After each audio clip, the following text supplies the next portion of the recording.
Bien, para poder evaluar esto que dijimos anteriormente, lo que se utiliza se conoce como ensayo de tracción y cuyo resultado es un diagrama de tensión de formación, que es lo que me va a dar información respecto a un material. Entonces es muy común que a la hora de ver o seleccionar materiales, necesitemos recurrir a estos resultados de los ensayos, o a veces, en casos ya más importantes, utilizarlos como un control de calidad para verificar que el material que tenemos realmente cumple las condiciones especificadas por el fabricante. O bueno, a veces este ensayo de calidad lo hace el mismo fabricante. Entonces, lo que se hace es una muestra de metal. Ojo, donde digo metal es cualquier material, porque, eh, por ejemplo, en la facultad donde estudié se utilizaba este ensayo para papel. Habíamos recibido una prensa Instron que se utilizaba para papel, donada por Papel Misionero. Se puede utilizar para alimentos, para cualquier tipo de alimento. También a veces es necesario conocer su diagrama de tracción-deformación. Y lo que se hace es se somete a una muestra de metal hasta la fractura. Por eso lo que quisimos hacer en el práctico es simular más o menos lo que pasa en el caso de la prensa. Esta es la famosa, la marca más conocida. Acá está la prensa Instron.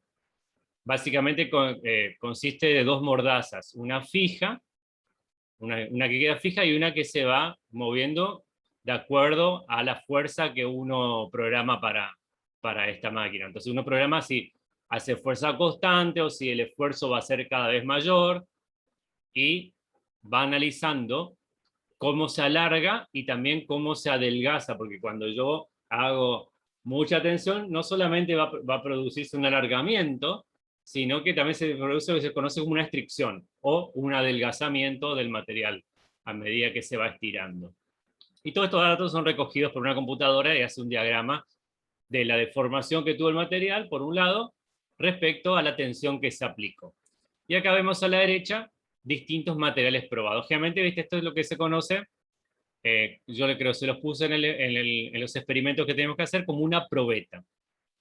Esto se conoce como una probeta, puede ser de cualquier material. Generalmente, por ejemplo, cuando hago una probeta de un metal, se produce, vieron que tiene esta sección más pequeña en el centro, y eh, y acá es más gruesa para que pueda ajustarse mejor a las mordazas. Acá vemos, por ejemplo, otro material tipo polímeros, que se pueden hacer de distintos tipos. Esto es muy parecido a lo que les sucedió a ustedes en los experimentos. Y el resultado de esto, creo que es esto que está acá arriba, que es el famoso diagrama tensión-deformación, que tiene varios aspectos que vamos a resaltar. Acá en el eje de las X vamos a tener la deformación. ¿tá? Fíjense, deformación de 0,02%, quiere decir, 0,02, perdón, quiere decir que el material se deformó un 2%. 0,1 se deformó un 10%. Entonces, si tenía una longitud inicial de 10 centímetros, acá tiene una longitud de 11 centímetros. Y aquí vamos a ver la fuerza, o mejor dicho, la tensión aplicada. O sea, fuerza dividido el área de nuestra probeta, en megapascales, millones de pascales, digamos. Y acá abajo vamos a ver lo que va sucediendo, ¿no? Vamos a tener una pequeña zona donde nosotros, si dejamos de ejercer la fuerza, el material recobra su forma original, que es la zona elástica. Luego va a comenzar una deformación plástica, primero con un adelgazamiento, pero no demasiado grande. Finalmente se empieza a adelgazar muy evidentemente la probeta, y finalmente se rompe, o sea, se produce la fractura. Y arriba vamos a ver que tenemos varias zonas de acuerdo a esto. Primero vamos a tener lo que se conoce como una región elástica. Yo, cuando quiero diseñar algo, yo me tengo que manejar en esta región, en la región elástica, porque yo no quiero que mi material se deforme, sea lo que sea. No quiero que se produzca una deformación en condiciones normales de uso. Y se define, bueno, ahora vamos a ver la definición de la zona elástica. Cualquier zona, fíjense que esta zona es lineal. Se produce una formación que es lineal y elástica. Después hay una zona que ya no es lineal. ¿Qué quiere decir lineal? Acá, a una presión de 200, sí, a una tensión de 200, la deformación es el doble que a una, pongamos, al doble o está relacionada con la deformación que tenía los 100. A partir de esta zona hay una deformación elástica, pero ya no es lineal, sino que se produce una gran deformación elástica con muy poca fuerza agregada, hasta que finalmente se empieza a producir la deformación plástica. Llega un momento de máxima tensión soportada, y acá empieza a disminuir porque acuérdense que acá lo que está sucediendo es que el material se adelgaza mucho, entonces el área por donde está circulando es mucho menor, ¿no? Entonces esto aumenta y finalmente empieza a disminuir por esa razón, hasta que llegamos a un punto donde se produce la fractura, casi al final. Esto es importante también porque a mí me interesa saber cuánta energía puede absorber un material antes de romperse. Entonces vamos a ver cómo se definen. Estas son algunas de las definiciones que yo les pedí también que hicieran para el práctico. La primera cosa que vamos a definir es el módulo de elasticidad. Entonces dijimos, como dijimos, en esta primera parte yo dejo de hacer acción y vuelvo a la forma original. La tensión y la deformación en esta zona se rige por lo que se llama ley de Hooke, que me dice que esta cantidad E, llamada módulo de elasticidad de Young, que es única para cada material, esto viene dado por el material, es igual a la fuerza, perdón, a la tensión aplicada dividido la deformación. Entonces yo puedo saber, mediante el módulo de Young, digo, si yo quiero una determinada deformación, ¿qué tensión máxima yo puedo aplicar? Si yo lo reorganizo a esto, puedo poner la tensión es igual al módulo de Young por la deformación. Entonces, la deformación máxima elástica es el 0,2%. Entonces yo pongo ese valor ahí y puedo decir, bueno, mi material soporta tantos pascales de tensión, tantos giga o megapascales de tensión. Esto está relacionado con la fuerza del enlace entre los átomos del metal o la aleación. Mientras más fuerte sea el enlace de esas moléculas, o iones o átomos, más resistente será el material. Por eso el módulo de Young viene dado por el tipo de material. En la diapositiva siguiente, acá tengo valores de módulo de Young para distintos tipos de material. Acá vamos a ver las distintas familias, por ejemplo. Los cerámicos tienen módulos de Young muy grandes, sobre todo fíjense acá tenemos diamante, sílice, acá tenemos del diamante hasta el hielo. Y los metales están ahí cerca también. En general son más resistentes de todos, pero los más duros de todos, los más resistentes son los cerámicos. Acá tenemos osmio, wolframio, molibdeno, acá tenemos un montón de materiales. Los polímeros generalmente tienen menores resistencias, pero fíjense que hay una serie de polímeros que tienen una resistencia bastante grande. No sé, a veces están las poliamidas, que ahí tenemos los policarbonatos, tenemos varios materiales que tienen resistencias bastante importantes, pero que no llegan a ser la de los metales. Y los compuestos que sí, a veces se utilizan, por ejemplo, fibras de vidrio, podemos utilizar polímeros o cerámicos mezclados con otros, con metales que tienen grandes resistencias, son materiales compuestos. Para hablar de números, acá tenemos varios valores. El diamante acá tenemos que tiene 1000 giganewton por metro cuadrado, o sea, 1000 gigapascales. Carburo de wolframio, que se utiliza mucho en las herramientas de corte. Acá tenemos un montón de materiales, níquel. Acá tenemos muchos metales, casi todos metales y de ese tipo. Y recién acá vamos a tener algunos polímeros. Entonces los polímeros en general, policarbonato, fíjense, tiene 2,6 contra el hierro, por ejemplo, tiene 196. Es mucho menos la resistencia a la tracción. Entonces tenemos, por ejemplo, materiales que tienen altos módulos de Young, carburo de wolframio, carburo de silicio, diamante, alumina, algunos que son de término medio, cromo, níquel, hierro, todos los aceros, la fundición, y algunos que son de valores bajos, oro, plata, aluminio, granito, hormigón, madera. Fíjense, por ejemplo, la madera, cuando se somete la tracción en forma paralela a la fibra, es 15 veces superior a que se hace en forma perpendicular a la fibra. Y materiales que tienen muy bajo módulo Young, o sea, muy baja resistencia a la tracción, nylon, caucho, espumas, ni hablarles de espuma que tienen casi nada de resistencia a la tracción. El límite elástico es el nivel de tensión a que se muestra una deformación plástica significativa. Esto es arbitrario, no hay una ecuación, sino decimos, cuando hay una deformación del 0,2% del material, o sea, muy poquitito, que se forma material, ya salimos del módulo elástico, del límite elástico. Es más, si uno va a trabajar, ¿dónde va a querer trabajar? ¿Acá arriba, muy cerca del límite, donde está el límite? No. Yo en ingeniería voy a trabajar lo más lejos posible de ese límite elástico. Yo si quiero hacer un cálculo voy a calcular con esto, porque nunca vamos a estar al límite de lo que puede soportar.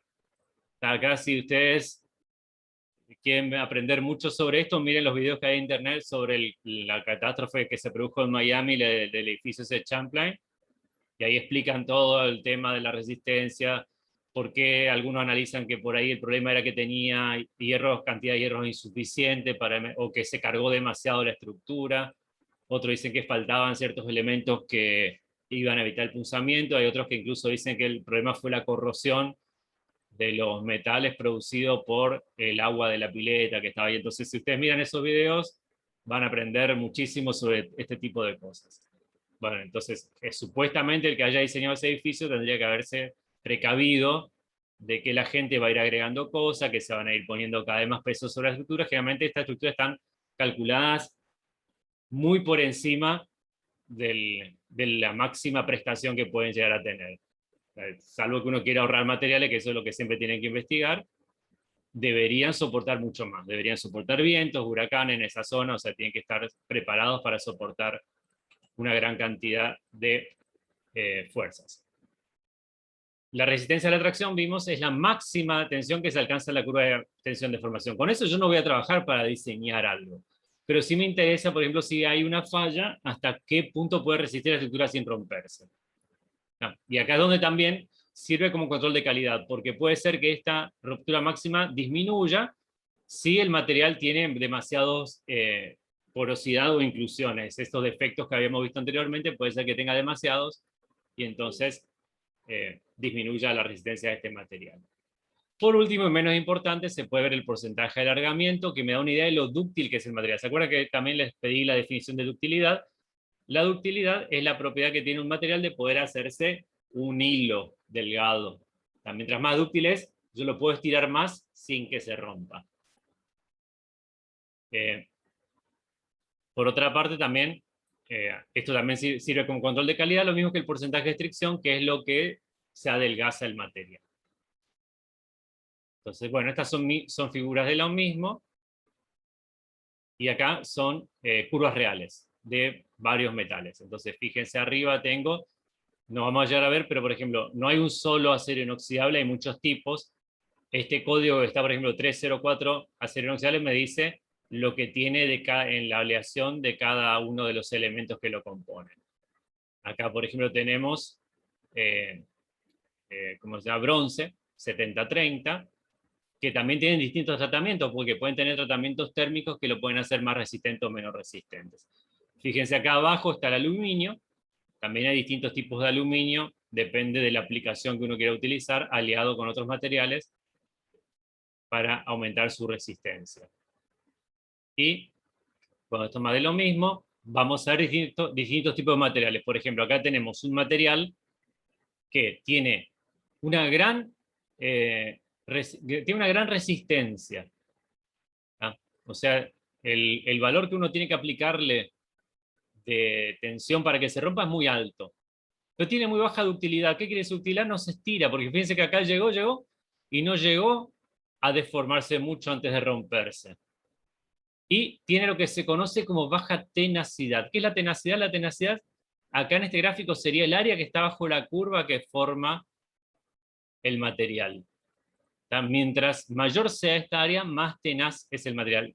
Tenaz quiere decir que puede absorber muchísima energía antes de romperse. Entonces acá tengo un material que es duro, poco dúctil y no es muy tenaz. Esto sería algo así como la tiza, muy parecido a la tiza que vimos en el experimento. Acá tenemos un material que tiene gran resistencia, gran ductilidad, y mucha tenacidad. Esto sería un metal, típico un metal. Y acá tenemos un material que tiene poca resistencia, tiene mucha ductilidad y tiene poca tenacidad. Acá pondría, por ejemplo, las bolsitas de polietileno, ¿tá? Porque se puede estirar bastante, es dúctil, pero con poquita tensión yo ya lo estoy estirando, y tiene poca tenacidad porque se rompe bastante fácil. Entonces acá tenemos lo mismo, distintos tipos de materiales, y acá tenemos distintos tipos de aceros o hierro puro.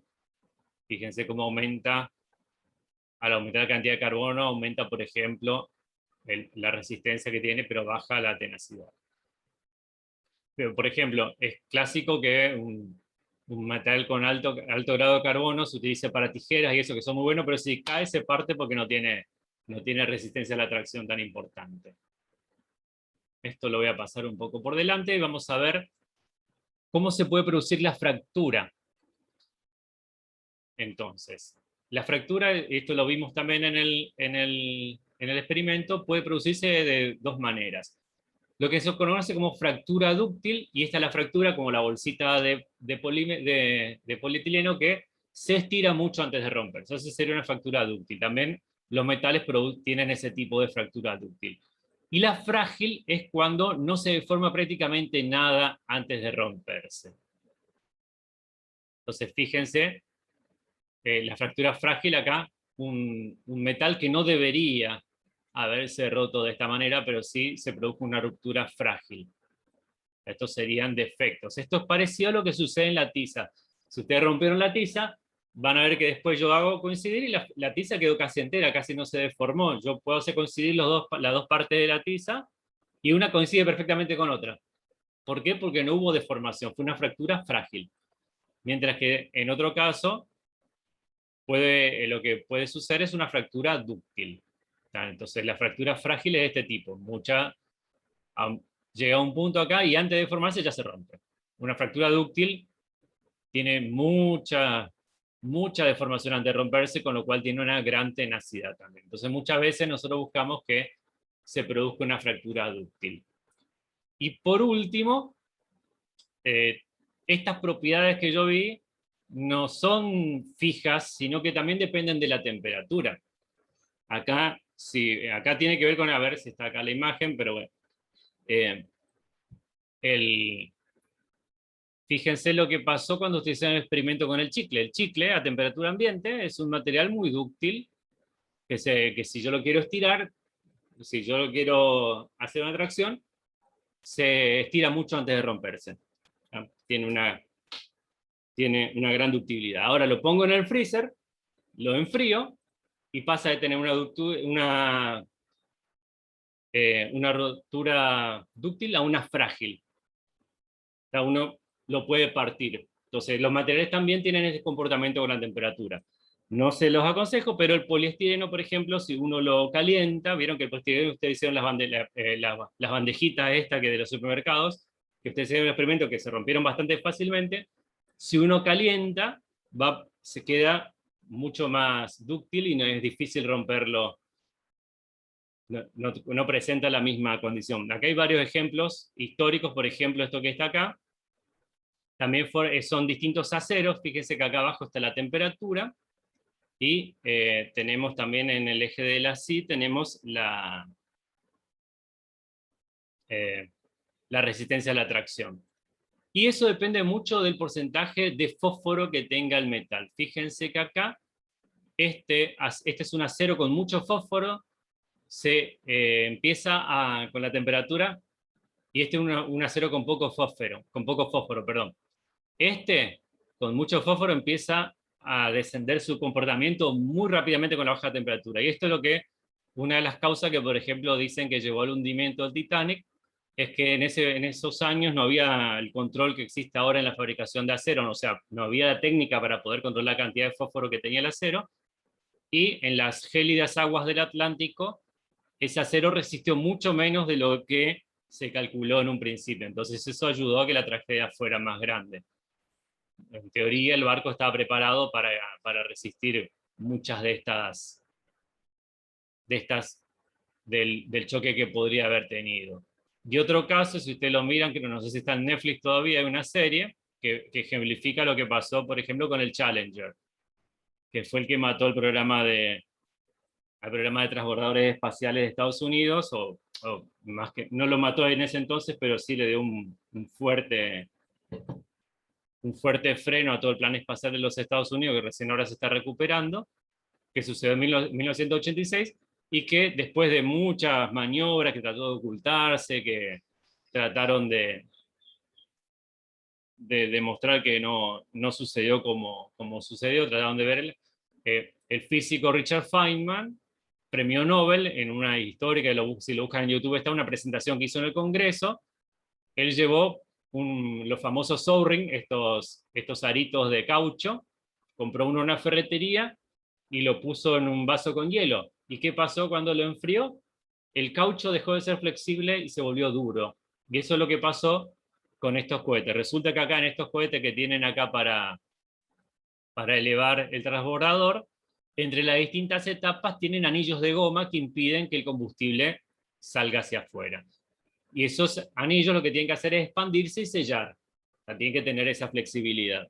Ahora, resulta que por una cuestión política se lanzó el transbordador cuando no tendría que haber hecho con temperaturas muy frías, que el mismo fabricante había dicho, ojo con las temperaturas de lanzamiento porque no podemos asegurar que se comporte exactamente en las condiciones en las que está fabricada, y estos O-rings no cumplieron su función, dejaron escapar el combustible y finalmente se produjo la explosión que, para los que tienen la edad que tengo yo, lo vimos en vivo, en nuestros televisores chiquititos y mala imagen, pero lo vimos en vivo porque era un lanzamiento muy especial, era la primera vez que iba a ir una maestra al espacio, bueno, los docentes siempre nos van mal en este tipo de cosas.